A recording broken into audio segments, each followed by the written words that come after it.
తాజాంశాన్ని చూస్తున్నాం. గోదావరిలో అక్రమంగా ఇసుక తరలిస్తున్న 18 బోట్లను అధికారులు పట్టుకున్నారు. మరింత సమాచారాన్ని మా ప్రతినిధి సాయికృష్ణ అడిగి తెలుసుకుందాం. సాయికృష్ణ, ఇసుక తరలిస్తున్న బోట్ల పట్టివేతకు సంబంధించిన తాజా సమాచారం ఏంటి?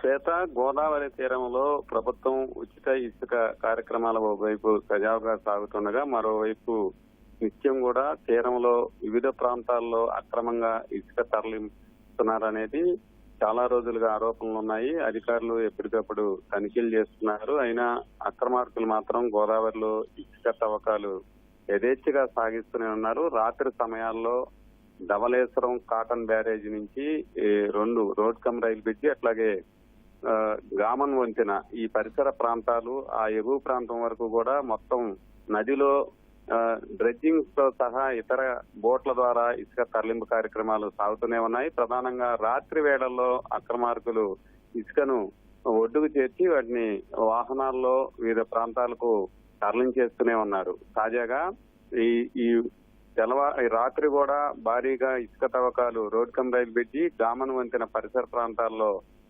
తవ్వకాలు జరుగుతున్న సమాచారంతో టాస్క్ ఫోర్స్ బృందం వివిధ శాఖలకు చెందిన అధికారులంతా కూడా ఒకసారిగా దాడి చేసి అక్రమంగా తరలిస్తున్న 18 బోట్లను పట్టుకున్నారు. బోట్స్మన్ సొసైటీలకు కూడా వాళ్లకు నదిలో నీరుందన్న వంకతో వివిధ నిబంధనలకు విరుద్ధంగా వేరే ప్రాంతాల్లో తవ్వకాలు జరుపుతున్నట్టు కూడా గుర్తించారు. ఈ ప్రాంతాన్ని జాయింట్ కలెక్టర్ చిన్నరాముడు పరిశీలించారు. బోట్స్మన్ సొసైటీల నుంచి వివరాలు తెలుసుకున్నారు. వీరికి సంబంధించి అక్రమంగా తవ్వకాలు చేస్తున్న వారిని కూడా కేసులు పెడతామని ఆయన తెలిపారు. శ్వేత, ధన్యవాదాలు సాయికృష్ణ.